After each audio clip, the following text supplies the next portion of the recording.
So I think the entire world heard that yesterday the Privy Council quashed the convictions of recording artist Adidja Palmer and his 3 co-accused. The ruling that the case be sent back to Jamaica's Court of Appeal for a ruling on whether they should be retried.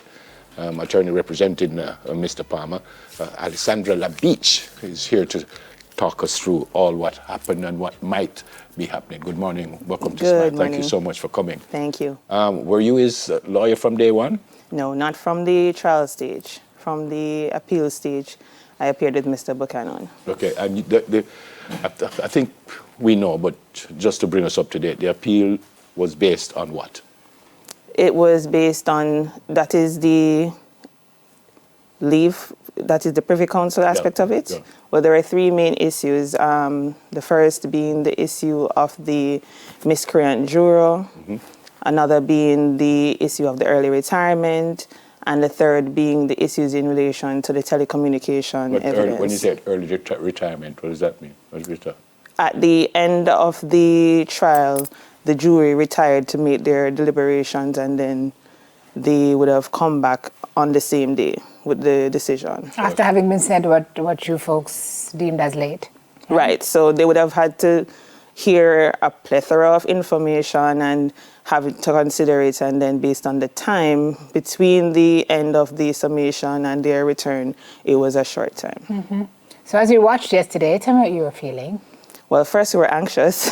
Yes. Not necessarily nervous, but anxious. I mean, these men have been away for over a decade, and so we wanted to have the best decision for them, and we would have hoped that they would have been reunited with their families yesterday. That did not happen, but we still consider the outcome a win, because now they do not have that conviction against their names anymore. Quashed means it's like it never happened. Like it never happened. They have no records. Why was it sent back to our appeal court then? Why did they not just say no conviction, they're free? Well, that was one of the things that was argued before the Privy Council by both sides, whether or not there should be a retrial. Well, the council has decided that they have sent it back for the Court of Appeal to make that determination. But I believe that much guidance can be gleaned from the judgment itself and the spirit of the Privy Council in how they dealt with the matter as to their opinion as it relates to the retrial. By the way, did they have the authority to say free him? No? Did they have that authority, or it had to be done by our local court? That was one of the things that was within their powers. To say free him now? Right. So why do you think they didn't go that route? I mean, obviously you can't really speculate, you're not in their Exactly. heads, Well, one of the things is that there are lots of issues, I believe, that were to be considered that they decided not to delve into, so that might be one of the things that they wanted to consider afresh here. Is it possible that, and again, as Simone said, you may not know this, but is it possible that they're saying, well, we're not saying that he's not guilty, we are saying that something didn't go right in the trial, and because of that, go back and look again? Is that plausible? Well, that is not what I was understanding from the judgment. That's not my understanding. That's not my understanding of what they were saying. And your understanding would be that this thing that was done to them was injustice, and we have a chance here to make things right. And so you watched our own courts. You watched yesterday. You say you weren't nervous, but you were anxious. Talk to me about that distinction. Is it that you just felt within yourself that it would go the way you thought? We were very optimistic that things would have gone the way that they did. And so your reaction out of it is, do you think justice has been served, or do you think it was just short of being served, given what has now been lobbed back to us? No, it still is justice. It still is justice. It's still a win. It's still something that is appreciated by us, and we believe that the appellants will share the same sentiments, because as I said before, if they have gained nothing else, they no longer have that conviction over their heads. Yeah. Forgive my ignorance, but as you said, they've been in jail for more than a decade. Why did it take this long to get to where we are now? Well, as we were discussing earlier, the court system operates the way it does in terms of timeliness. I believe that today I can say, as a practicing member, that things have gone a lot better now. I can definitely say that the initiatives that our learned Chief Justice has put in place in terms of getting matters out of the court once they come in a very timely manner will help going forward. So going forward, Alessandra, what are your next steps? Well, the next step is to apply for bail for the accused men. Have you spoken to your clients? Not as yet. Not yet. So you talk to them and now you await instructions from them. Correct. You've applied for bail already? Or Not as yet. You're going to do that? As soon as we've had an opportunity to get our instructions. And so even outside of that, no, in terms of other options, because I remember when Sir Samuels was here, we were talking about, things like lawsuits and possible outcomes based on what has been meted out to your clients in terms of the charges, the jail time, and so on. What are their legal options coming out of this situation?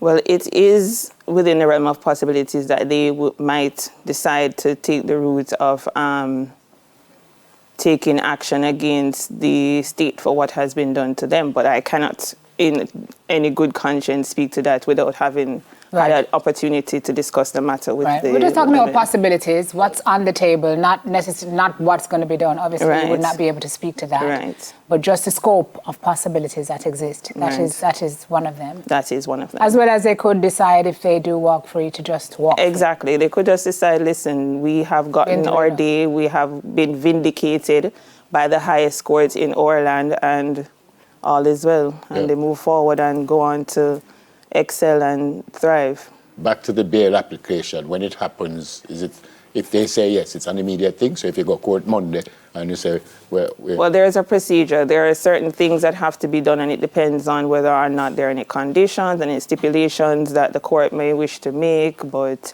it is possible that if the bail application is made in the usual course of any bail application, that they could get bail and go home the same day. It depends on certain things being done by persons who wish to assist them in getting the bail done. And by the way, what happened yesterday is right across the board for everyone involved in this Correct. case. That's for all four appellants. It's not just Mr. Palmer. Right. Mr. St. John, Mr. Jones, Mr. Campbell, Mr. Palmer. Okay. And what do you think in terms of timeline? Do you think the fact that the eyes of the world are on us are going to affect the expeditiousness of the next step, whatever that is? I would hope so, and I say this because the decision is not just important for the appellants, it's also important for every single Jamaican citizen to see the wheels of justice turn and see things happen in real time and realize that they can have faith in our justice system. Yeah. We're just asking you to speculate from your come here. But if she ain't gonna do it. If they decide that new trial, so when will the appeal court in Jamaica meet to talk about that, and when will that happen? And if them say new trial is the next day after them say, again we have to go through all kinds of stuff. We'd have to wait for a date. They'd be the ones that set the date. But how soon would they give you a date? If you can tell that. Well, it would go back to the Supreme Court if it is that they said that there's a retrial, and then it's the Supreme Court that would set the date. And the basis of a retrial would be what? After the Privy Council say they are no longer convicts, the basic basis of a retrial would be what? That's a very good question. Ha! That you're not going to answer. No, I'm saying I am not seeing the basis of a retrial. That's what I'm saying. Okay. Given the effluxation of time, the state of the evidence. Okay. And the state of the evidence, I'm not seeing, and the cost to the state. You see no grounds. That is our argument. That was our argument before the Privy Council, and we maintain that position now, that we don't believe a retrial would be in the best interest of justice. Gotcha. Yeah. And so at the end of the day, Alessandra, what is a key takeaway for the justice system in Jamaica from this case? It's a landmark case. It is. It's going to be case study. It is. Up at Norma Manley. Just about everywhere else. What's the key takeaway from this? Well, there are concerns that were raised in the judgment as it relates to the jury system, I believe that much discussions will be had about that as the time passes.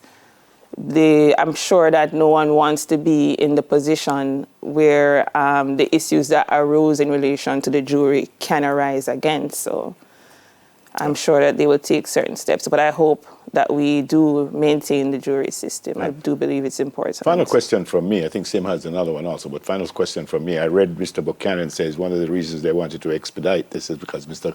Palmer is not His well. illness, correct. How is Mr. Palmer? Medically, physically, how is he? As you would have indicated, and as is public knowledge, he is unwell. He's hanging in there, but his medical state still looms over him, and so we would want to get him medical assistance that he needs as soon as is possible.